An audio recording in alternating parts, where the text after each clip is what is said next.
Please be advised that the information presented herein is for educational purposes only. It is strongly recommended that listeners should seek guidance from qualified paid professionals of their choosing before acting upon any information or materials discussed.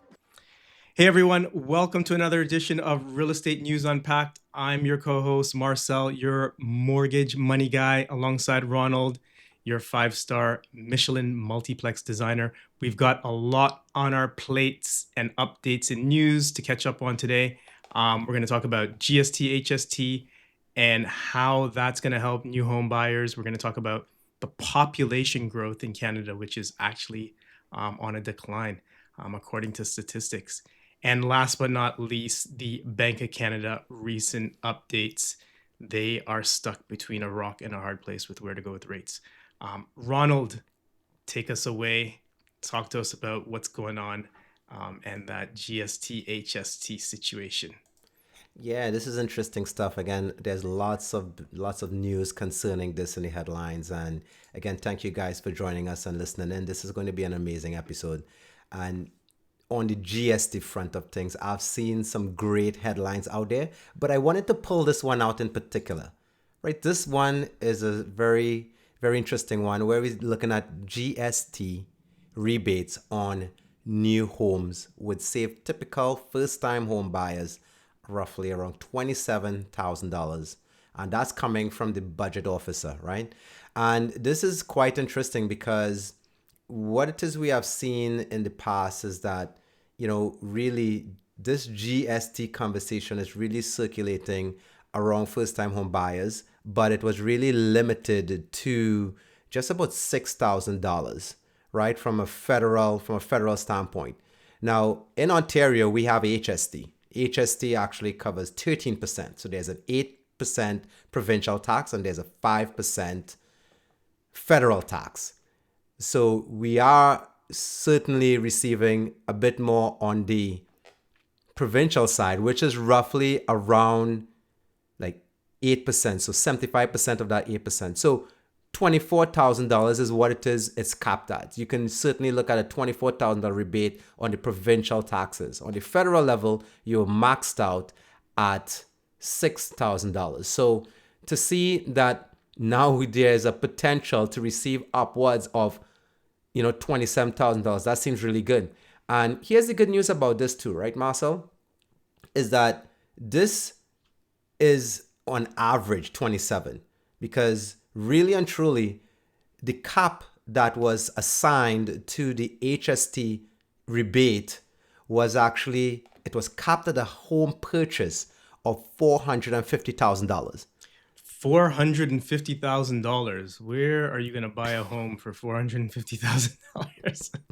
Well, that's obviously going to be, in more rural centers, not necessarily in the primary urban cores. So that was almost like a non-starter in terms of like benefiting real estate and where the majority of the homes are, right? Like not well thought through on that one, probably. Yeah, and I think that's why there's a lot of pushback right now. And well, I don't say pushback. And by the way, this is a super controversial topic, and a lot of people are chiming in terms of what they think this policy should really look like. And many people are saying like this should go further. First-time home buyers are great, but they aren't the only people in the market looking for homes. Yeah, I agree. Yeah. Right? Yeah. So one of the things that we have seen is that this is actually very progressive in its nature because the federal government is going to be losing a fair bit of money that tax revenue that they would normally be collecting. So this is a whole lot of conversation surrounding whether they can support that. And that's why, as I said, very controversial because, different stripes, different governments basically saying, well, where's the federal budget? Is the budget accounting for this loss in revenue, right? But again, outside of this conversation, what I really want to focus on here is that this is capped at $450,000, right? Now, so do you have some numbers you can walk us through? Like give me an example of what this looks like, Ron. Yeah, certainly. So, but even before I get to that, I want to actually point out here just something really interesting is that there is actually the chief economist at Desjardins actually noted that there's an estimated that 85% of new homes built in Canada over the life span of this program will be eligible for a full GST rebate of $50,000. So not to confuse things, there is an average of 27, but depending on whether your home is below $450,000, then you will be eligible for the full rebate, right? Now, as I was saying earlier on, there's a $450,000 cap that is currently existing, but the new program is actually going to push that level up to $1 million, at which point then it starts to phase out, right? So, I mean, we can certainly do a deeper dive into this conversation in particular, but we have some numbers that I want to kind of get into, right? All right, let's do it. So when you're looking at this is an example that we just kind of mapped out here. So there's a before and after column. And essentially what you're looking at here is that you're looking at a home purchase that is $900,000, right? Today, I should say the program that existed, if you were to purchase a home, you'd have a tax bill of $117,000 that you would need to take care of, right? On the federal level, they would rebate you $0 on that. Because if you remember, I said that previously the provincial taxes were capped at $450,000. So you would be able to get a rebate based on $450,000. But as the purchase price threshold. Exactly. So the threshold now pushes to $900,000. It starts to phase out that rebate. So with every $1,000, it starts to reduce until it comes down to $0 rebate. So in this case, essentially, federal would say $0 rebate. Provincially, so that's on the provincial side, that 8% that is left, the provincial government said, well, look, we will still rebate you, but we're going to cap at $24,000 on this rebate. That's all you're going to get. So the total rebates that you would have received prior to this new proposal is $24,000.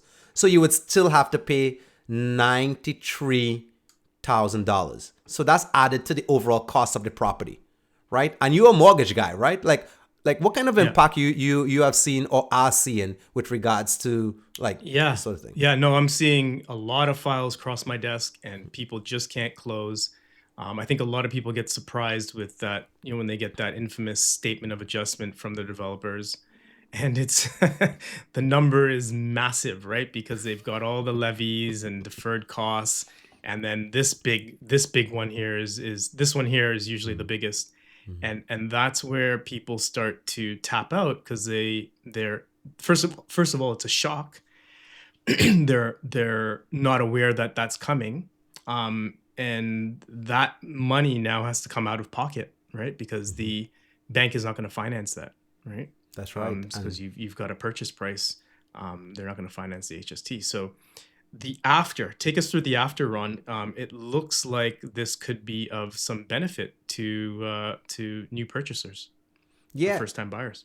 Yeah, that's right. So let me jump directly down to row number 3, federal rebates, because basically the two first rows remain the same. The purchase price remains the same. The HST bill still remains the same. But now with the new program, federal government is saying, well, based on this purchase price, we are willing to provide you with a rebate of $45,000. And you might ask, why is that? That's because the threshold have moved from $450,000 to $1 million. So if the purchase price is below $1 million, you're still going to get your 100% of that 5%. That 100% of that 5%. So that will be completely rebated. Now, if you were to purchase a home for, let's say, 1.25, you can see that begins to phase out. Now it starts to reduce the amount of rebates that you would actually receive. And we can certainly talk more about that. On the provincial side of things, that 8% is now also being looked at. And now that 8% equates to $72,000. So your total rebates is now a sum total of $117,000. That's huge when it comes to purchasing a property. That's going to really sort of spur on development and bring buyers back to the market. Yeah, this could be the difference between some people closing and not closing. I think what builders and developers need to do is really help, and realtors for that matter who are selling these units, is really help, and the mortgage person, right, that's working alongside these buyers, really help them understand the benefits of this new program, this proposed new program, and how that can help them purchase. I think we've got a long way still for the condo market to come back. People in the industry I talk to, and kind of our belief is another 5 years maybe. Ooh. I don't think maybe that long, but that's kind of what I'm hearing in the real estate streets. But yeah, this is definitely something helpful. I think it should go beyond first time buyers, and even maybe a little bit higher in purchase price. The $1 million mark is kind of, I'd say 1.5 is the new $1 million, especially in Yeah, in cities that's like right. Toronto. I think that's right. 1.5 is now the new affordable home in Toronto, right? So, if we're going to make that work, and again, this is extremely important, and I can see how a lot of buyers are going to see the benefit of this. But hey, that's kind of all I got here on the HST front. I mean, look, maybe if you like to know more about this topic, why don't you leave us a comment in the comment section below this video, and we will certainly prepare a much more detailed breakdown of what it is the GST, HST sort of rebates would look like on a particular purchase in the city of Toronto, right? Hey, Marcel, what do you got for us today, my friend? Yeah, so let's jump right into population growth in Canada. So this article we see here, Canada sees near zero population growth. We've got this is a big problem. Population growth, it isn't just a stat. It's really an engine that drives. It's a market engine that drives housing demand and economic viability. And this, it promotes confidence with developments, Yeah. and when this engine stalls, this really stagnates the momentum across the board. In the lending world, lenders are the larger the population, the more liquidity for lenders, and that's where they're most comfortable, going the distance in terms of underwriting a file and such. Because if it went sideways, the more population you have in a locale, or in a city, the more liquid that property becomes to sell it in the event of a default. So population is, it's a super important thing. This is, really why it matters, is more people equal more housing needed. And whether that's rent or whether that's buy, everyone needs a place to live. So Wow. that's one of the key issues here Wow. with Marcel, population. I want to drop something in here. I think this is interesting. Why don't we try this exercise? Why don't we do this exercise? Like, let's look at the closed loop here, right? So I want to say it's a circle, right? A loop is a circle. So essentially, you were saying, like, at some point on that cycle, we need population, right? But population only comes because of jobs, right?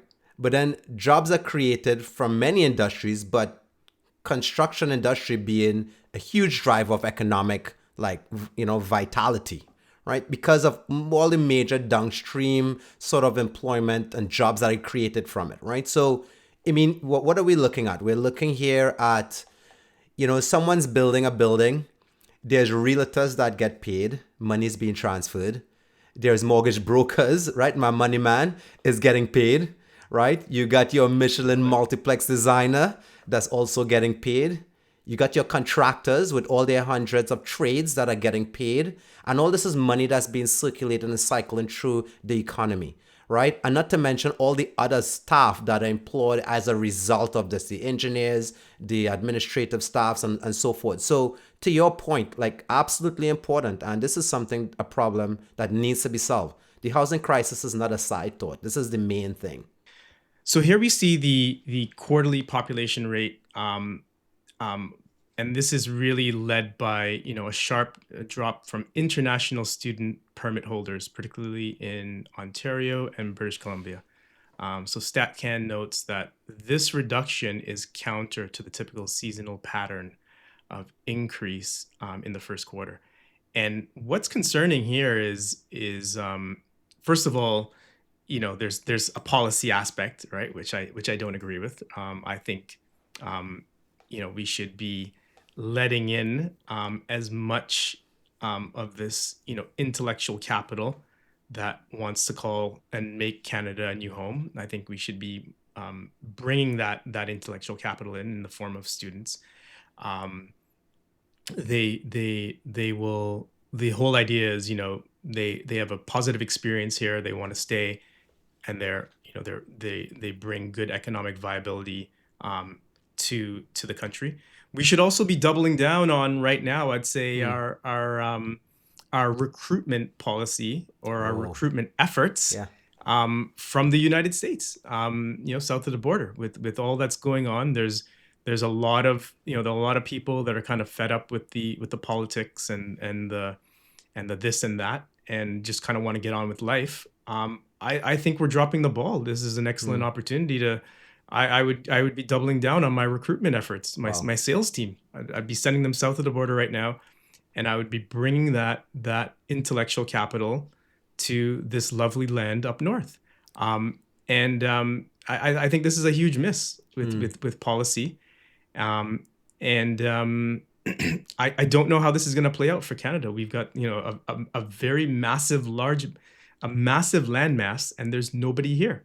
And you don't really get perspective on this until you go to places like, New York City or even London, England. My family's from there, on my wife's side. And, when I visit these places and I come back here, it feels like nobody's here, right? It's just like, there's nobody here. And we're in like the largest, center in the country, in Toronto. Well, so this is a massive miss. I think that this is a problem that has to be addressed, and there's further constraints as we go through the stats that I'll bring up afterwards. But what do you think? What do you think here, Rob? Yeah, absolutely. Well, I think that might be the overstatement of the year. Like, there's nobody in Toronto. I mean, just look at the gridlock, right?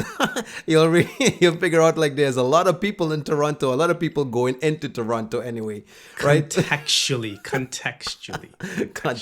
I mean, no, look.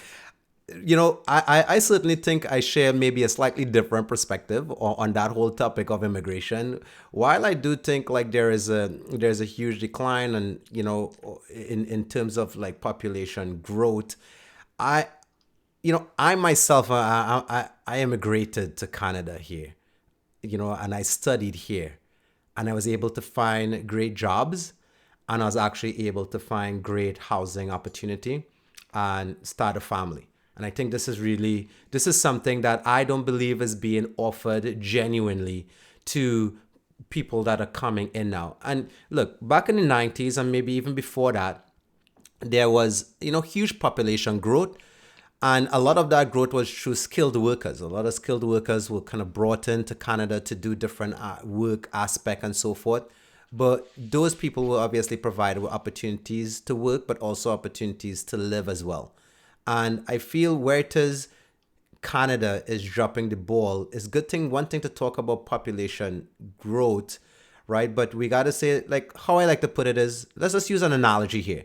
It's like you invite someone to your home, right? You say like, hey, could you come on over? We're having a dinner. We're getting together. Okay, so it's like, okay, I'll bring my family over.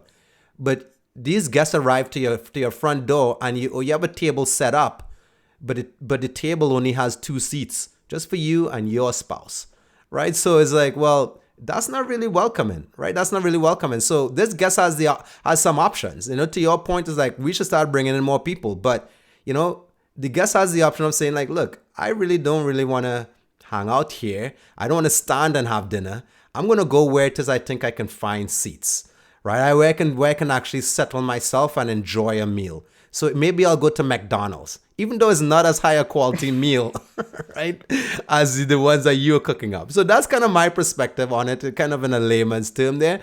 And, I think there's a great kind of discourse on both sides, but we really need to be able to provide housing before we start rebooting that immigration engine.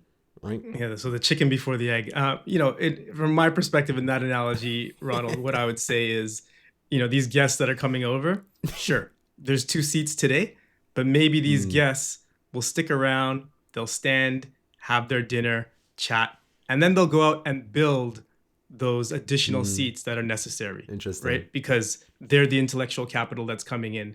They're what we need to power this country and move forward. So that's our perspective. That's my perspective.